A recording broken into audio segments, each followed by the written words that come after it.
If a yogi goes to examine someone, he can exactly tell you how long this person is dying. I had a very bad habit. On my way to Ayodhya, I was going and there was a police station. So there was a tree on the other side of the road. I sat down, it was a summer day. I was wearing one small loincloth and hat. You see, one pot of water with me, nothing else. Here comes the in charge of the police post, touches my feet and said, "Sir, my father is seriously ill. Can you tell me what will happen?" Ask your question accurately so that I can give you accurate answer. He said, "What is going to happen? I have duties. If he is not going to die today, then I will go on my duty and come back." I said, "What is the time now?" He said, 1 o'clock. I said, "He is going to die at 4 to 5. 4 minutes before 5 o'clock. You know, he brought his whip. He said, "Look here, Swami, if my father dies, according to your prediction, exactly that time, I will adore you like my father, I will not cry. But if he doesn't die, I will whip you so much, I will kill you first." Serious problem. I said, "Look here, whatever I knew, I told you, now let me go." He said, "No. When your prediction comes true or untrue, then I will allow you to go." That habit of mine broke that day. So I calmed down. So 5 minutes before, 10 minutes before he came out, he said, "Now I'm ready." I said, "No, still 5 minutes more."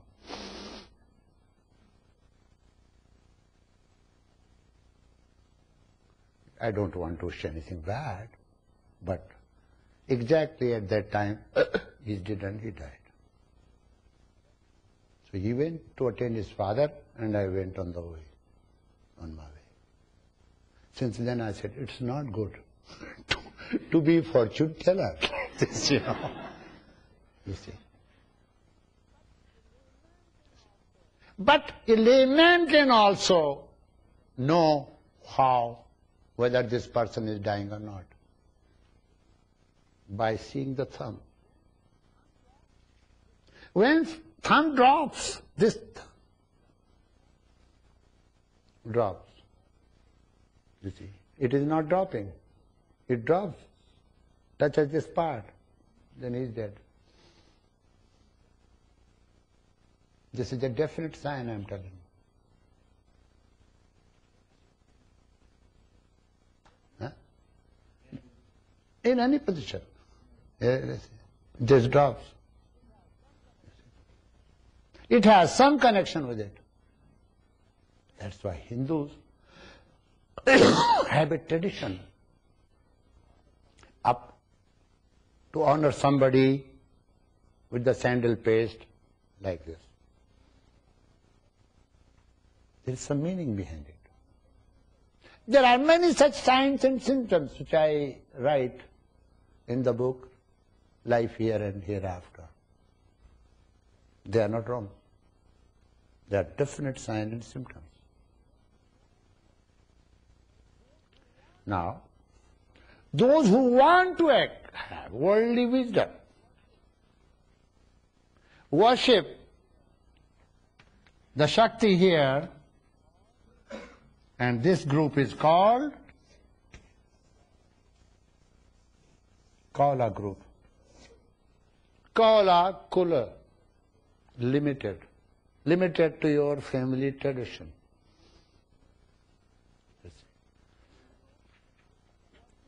This group worships in external form, but very prosperous as far as worldly wisdom, riches, things are concerned.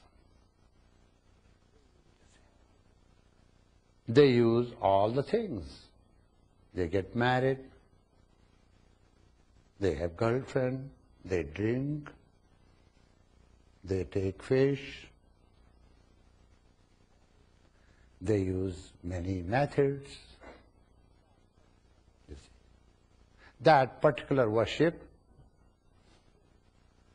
which is still used in many parts of India. You will not know. Only one who knows this subject will recognize. Because Sabha Madhye Cha Vaishnava. When you see them outside, you will not know. They will never talk this secret, this philosophy to anybody. There are rare families in Kerala, Mangalore, South India, who practice this. But very few. In Kashmir, there are families, and there is a subcaste that is called Kaul. Mr. H.K. Kaul, Mr. Kaul. Kaul was our ambassador of the United States. Perhaps his ancestor, not perhaps, sure, his ancestors followed this, that's why they use the name Kaula. There is another group that worships, this is Rudrakhanda. Fire, water, and the Kundalini. These three come within Rudrakhanda. Then comes Vishnu Khanda. Fire again is included. Anhat Chakra and Vishuddha Chakra. Vishnu Khanda. Then Khanda Brahma Khanda. Little bit of this, but prominently this and this. So this second school says we don't want to be so much worldly. So that group lives in the world, is prosperous in the world, and that is called Mishra. You know, you'll say Mr. Mishra is coming in India. Actually, it's their tradition. Was the tradition, this tradition called Mishra. In an Anhat Chakra.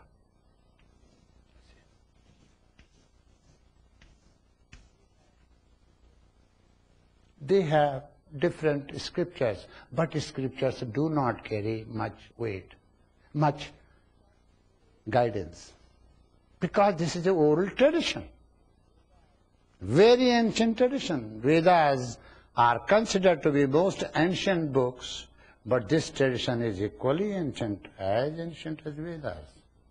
This is simply coming oral. They don't want this tradition to be written because it will be lost, it will be misused. It was misused by Vajrayana group. When Buddha renounced the world, was enlightened, went to Rajgrihi, he charmed the whole world. All young people started joining Buddhism.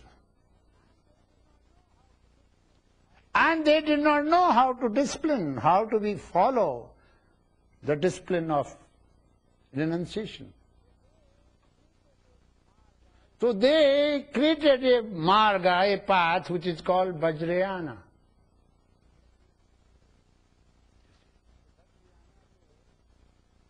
So Vajrayana, though taken from this scripture, misusing this scripture, became a part of Buddhist and destroyed the entire Buddhism. That's why there are no Buddhists in India. The home of Buddha, there is nothing. Outside India, it is flourishing. Misuse of the path. Here Mishra group